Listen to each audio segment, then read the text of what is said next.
This is a photo of me in my first year of school. There are about 38 children in this class, and of whom 6 survived. So what's your name? Talbot, what's yours? Talbot, good name. My name is Henry. Nice to meet you, Henry. Hi. I'm Zara. Hi, Dara. What's your name? Mirai, nice to meet you. I hear you're a survivor of the Holocaust. Yes, I am. I had nightmares, of course, for I would say for a couple of months. You know, waking up thinking that I'm still in the camps. And I was so happy that I was in a real bed. I felt very ill. Well, I mean, I've been weak all along, but here, at this stage, I just couldn't move anymore. So I wanted to die. You know, I was ready to give up. 6 milhões de judeus assassinados. Eu sempre me comovo pouquinho com essa história, mas essa é uma história verdadeira.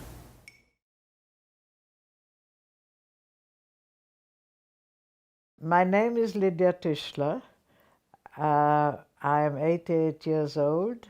From September 42 until May 45, I was in various concentration camps. Where were you born in? Like what time? I was born in 1928 in a town called Brody, Poland, which had a Jewish population of 10,000. And when I was liberated, we were 88 of us that survived. Oh my. In Auschwitz, you could smell the fear. You really could smell it. And we had to go through selection. We didn't know it was selection, but that's what it was. Mengele, whom you may have heard, was standing there, and he looked at you and then sent you to the left or to the right. The left was the side for living and the right was the side for gas. We were herded into a huge hall and told to undress. And then somebody came and shaved all our hair. And then we were herded into another room where we were sat on benches, like in a theater, stacked. And by then, people who had been there for some time told us, you know, you will go to the gas chambers. And so we sat there, and I must say, I sat there and didn't know whether it would be water or gas. It was water. I read an article, it said the Holocaust never happened.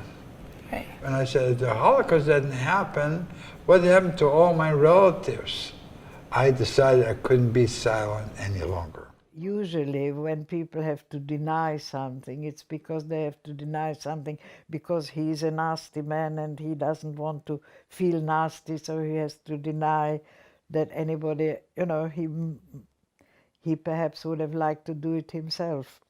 In fact, when I came to England and I managed to find a school, and when the girls heard where I came from and they asked me questions, I thought, how can they ask me these questions? They've seen the films. But then when I studied psychology, I understood that when things are so outside human experience, you really can't believe it. In emergency, somebody came to you, needed help, but if you helped them, you endangered your own life. Would you do it? I heard the following conversation. I don't want us to die the way those Jews died today. So the only way out of this mess that I got you in, you will have to poison them. And they were talking about you guys. Right. I didn't blame them. I mean, I don't blame them now because their lives were in danger and they wanted to save their own life. Did you ever feel like giving up? No. I just wanted to know what it would feel like to have a full stomach. Yeah. Eu que conversava com os outros falava que isso aqui não pode continuar para sempre. isso aqui pode ser que eles vão nos matar, mas um dia isso vai ter que terminar. Essa era a ideia principal, sobreviver ao dia para ver se um dia vai ter a mudança. A Russian soldier, he comes to the gate and he says, I'm advance guard, nobody can leave the camp because there are all sorts of diseases, you're full of lice and you haven't been washing for months. But he says, as he takes out his gun, shoots off the padlock, doctors will be coming, medication will be coming, food will be coming very shortly. So the three of us, as fast as our skinny legs can carry us, we go to every barrack in the vicinity, open up the door in every language that we know, just yell in, we are free, we are free. And you'll never forget that moment, the sounds from the barracks. Those who are able to walk out to the sunlight, walk out. Those who can't walk are crawling out. Eu, com meus olhos, vi os prisioneiros andando de quatro, simplesmente como andam cachorros ou gatos, andando de quatro, porque não tinha força de tanta fome.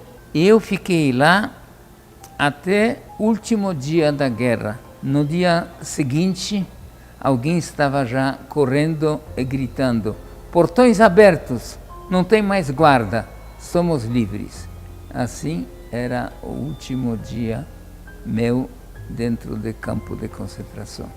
I heard some shouts, some loud announcers said we were liberated, but it didn't mean anything anymore to me.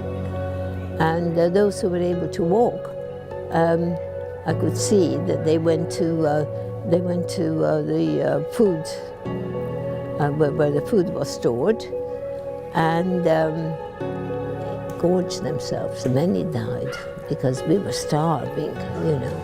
I crawled out in the open, and I lost my, I wasn't conscious anymore. I was just moving a little bit. And what changed my mind was this helpfulness. Somebody picks me up and placed me in a small little ambulance, a soldier.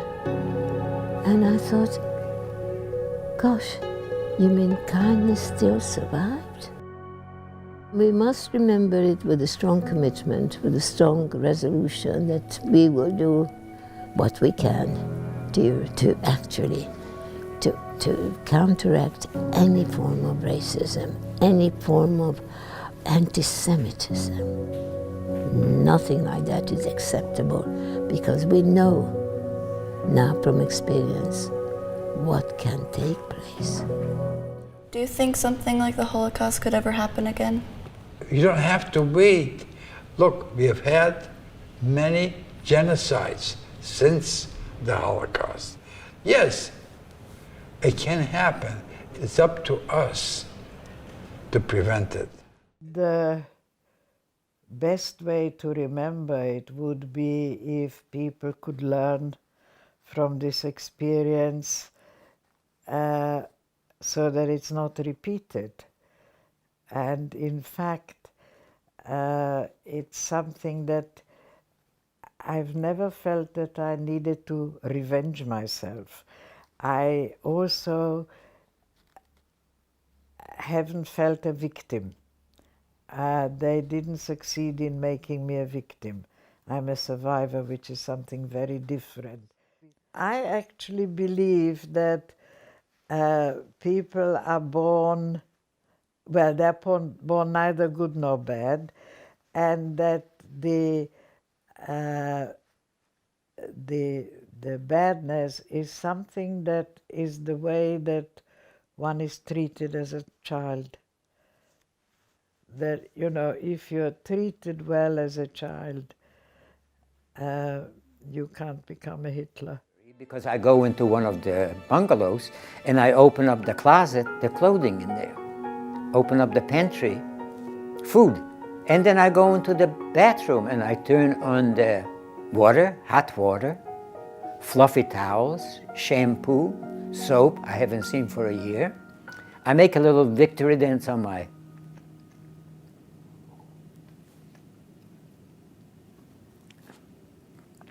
prison uniform,